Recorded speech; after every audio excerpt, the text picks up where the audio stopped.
We've got these lights on our back deck that have these hanging stars, and my wife loves them.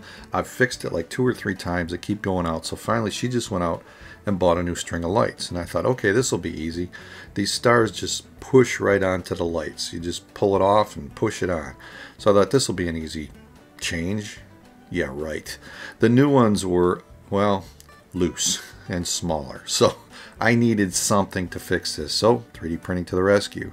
I went into Tinkercad and I knew about this shape generator element called the snap and socket, and my thought was to make it into a wedge. So I made it into the size with their settings that I wanted. Then I brought in a block to take half of it away.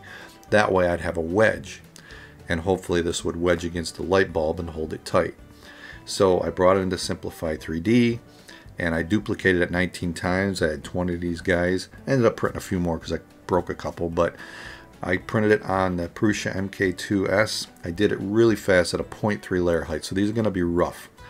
And I didn't do any special things, normal temperatures, but I did print it a little bit slower, 30 millimeters per second, because I know these smaller ones would need it. Despite that speed, it said 19 minutes to print all 20 of them. That's less than 1 minute per part. So this was working out great, and here they are. Now they are a bit rough, and they were very stringy, so I can improve the print a lot. Now it didn't matter really how they looked because they're going to be hidden. It's how well they worked. On the light bulbs they have these flat spots, and that's how I designed this wedge to go against.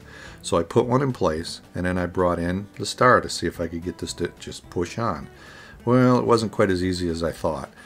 It took a little bit of force, and I actually cracked the first couple ones till I got the hang of it. But then if you wiggle a little bit and then give it a push, it goes in nice and it snaps in and it holds really well.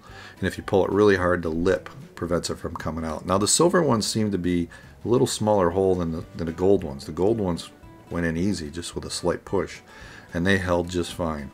So once I got all 20 of them in, the lights were ready to hang, and my wife was happy, and I didn't have to fix another string of lights. So this worked out really good. 3D printing comes to the rescue again with a quick fix.